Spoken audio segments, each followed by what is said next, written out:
the Rebel Alliance Briefing Room podcast. We are here to podcast about anything and everything Star Wars with you. Please visit our website where you can play current and past episodes. That's https://RABR.KaileJohansson.us. That's RABR.KaileJohansson.us. On the left-hand side is a navigation menu. You can use this to learn how to load the Rebel Alliance Briefing Room podcast on your Android or Apple phone and tablet. And we have direct links to our podcast on Apple and Google Podcasts. Please participate by connecting to our social media, answering questions of the week, or submitting feedback directly from the site. Again, all of these are available at the Rebel Alliance Briefing Room website at RABR.KaileJohansson.us. And now, it's time to talk Star Wars. I am Kyle John Johansson, and this is Andrew Scott Sutton. Say hello. Hello. Today we're reviewing Star Wars Tales of the Jedi Episode 4, Sith Lord. And this is the one where we see Palpatine a little bit, but we also see fill some gaps in some of the things that happened in the Clone Wars and in between.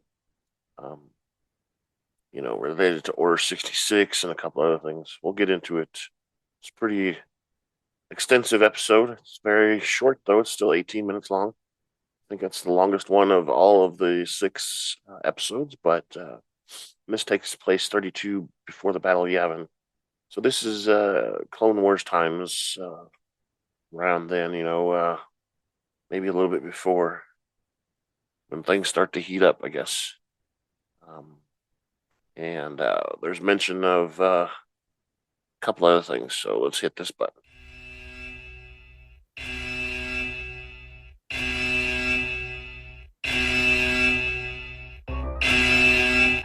Spoiler alert. Danger. You're about to be spoiled. This is your spoiler alert. We're about to talk candidly and explicitly about some TV shows or movies. If you have not watched them, please fast forward to the appropriate section. You will not be warned again because you will be spoiled.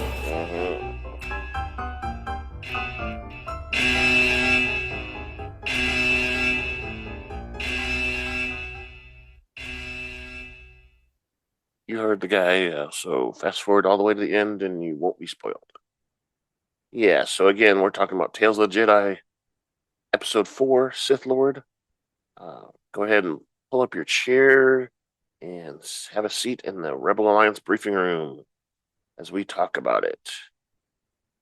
At the Jedi Temple on Coruscant, Master Dooku enters a restricted section of the Jedi Library. Inside, the computer system asks him to enter his security clearance code.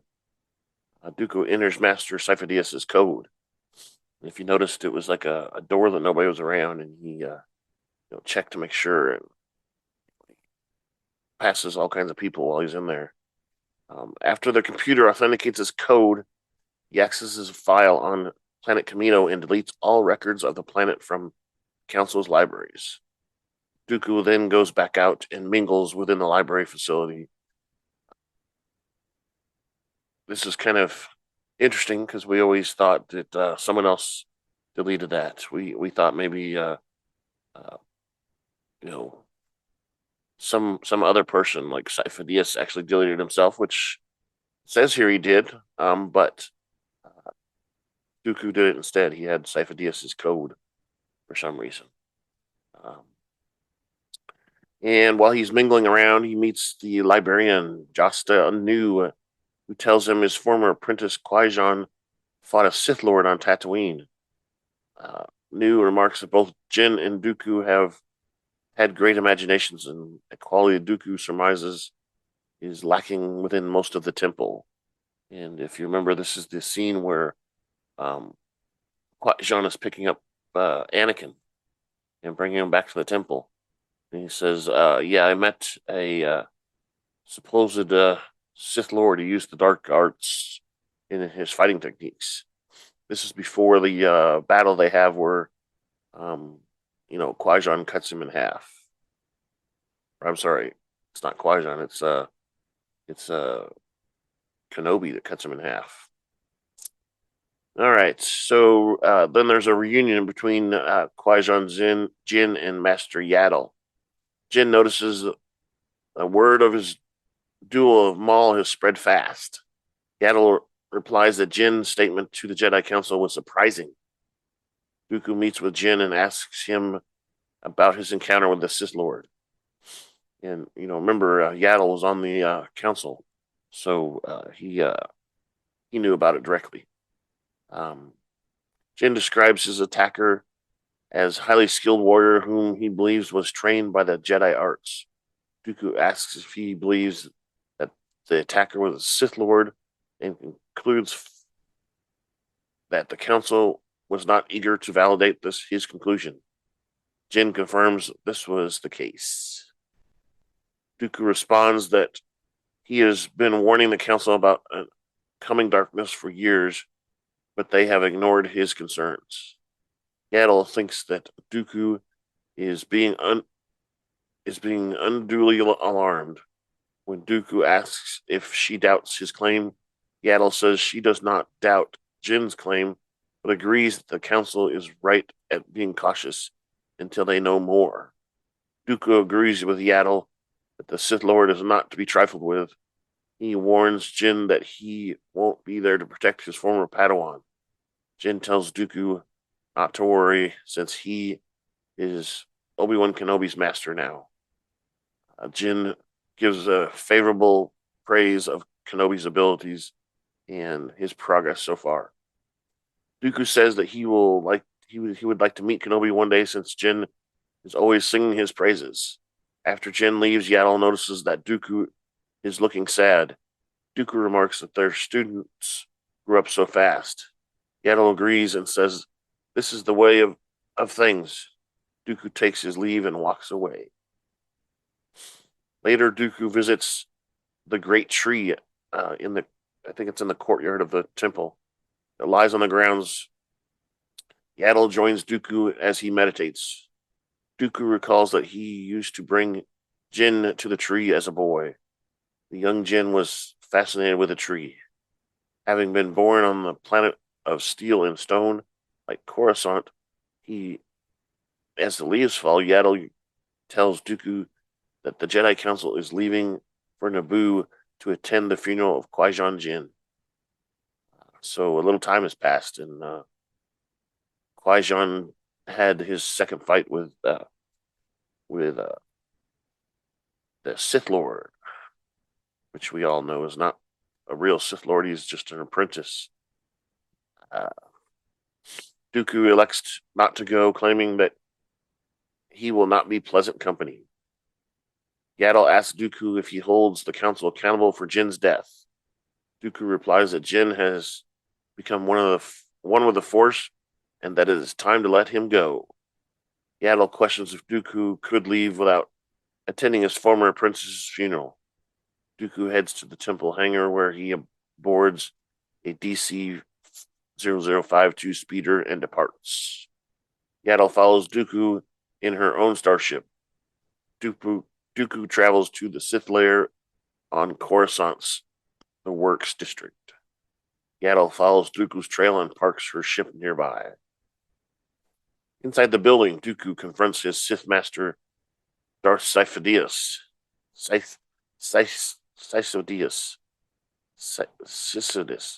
Anyway, it's Palpatine. For letting Maul kill Qui-Gon. Sidious replies that both of them have lost an apprentice in service of their greater goals. Palpatine says that the galaxy will not be remade without sacrifices. As Yaddle infiltrates the building, Dooku says that Jinn could have been an ally. Sidious responds that Jinn would have been an ally for Dooku. Dooku asks Sidious if he is questioning his loyalty, and Sidious confirms that this is the case. Uh-oh. He has his doubts. Dooku says that he has done everything that Sidious has requested. The Sith Lord says that he will ask more of Dooku if they are to succeed.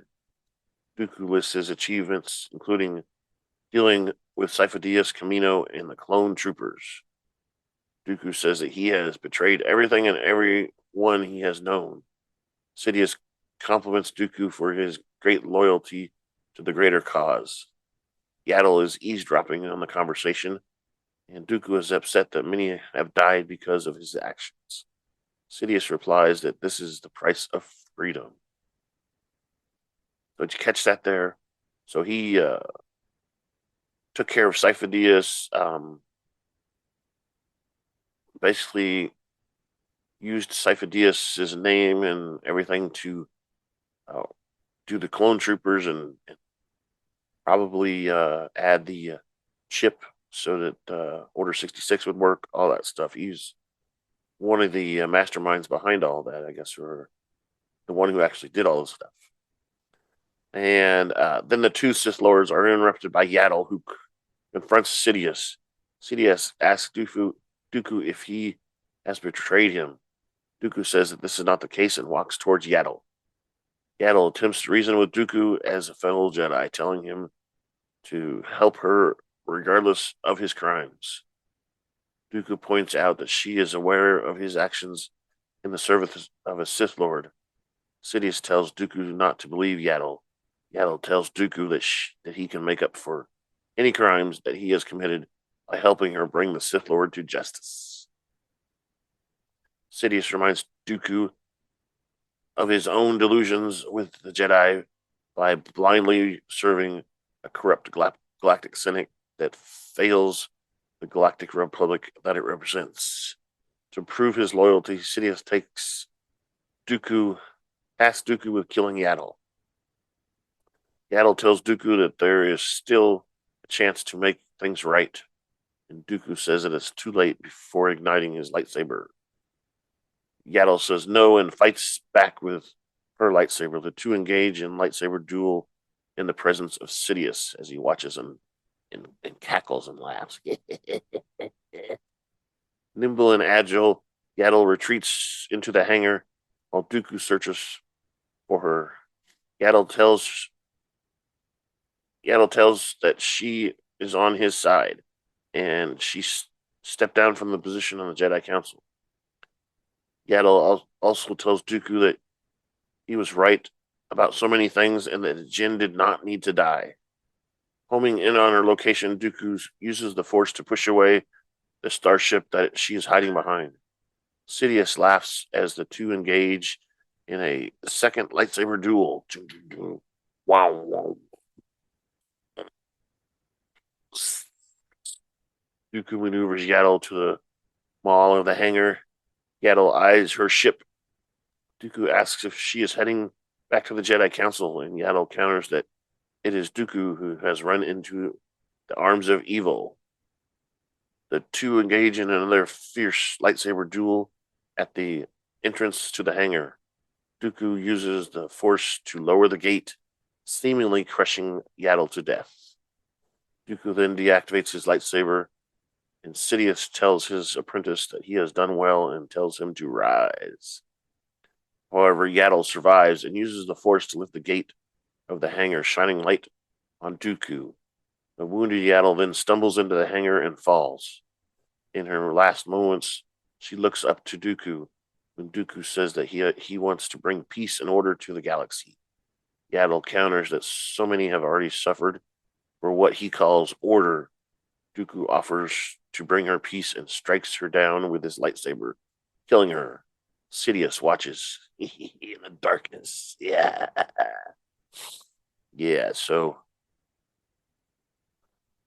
let's do this. And now, a word from our sponsors. Does your bald head take a beating from shaving, the sun, and all of the things Mother Nature throws your way? Do ladies look at your dry, sunburnt head and cringe? Well, guys, there's a new product out there in the head care market that promises to rock your head. I mean dome. Looks soft, clean, and touchable, and it's trending #1 through social media and on YouTube. Introducing Dome Armor. It conditions with moisturizers like coconut oil and shea butter, protects with sunscreen up to SPF 45, and enhances your already sexy dome into an irresistible hands-on experience. Keep your dome safe and protected. Get Dome Armor now available in fresh bacon scent. Ooh, bacon. Sure to get the ladies to come running in fine stores like Walmart and Lowe's. Oh, and for those still struggling with minor hair loss, try Grow Gain. This product will refresh, revitalize, and regrow hair on your dome. I need some of that Grow Gain, but all right. So that was the end of the episode, and we need your feedback at KyleJohansson.us. That's feedback, KyleJohansson.us.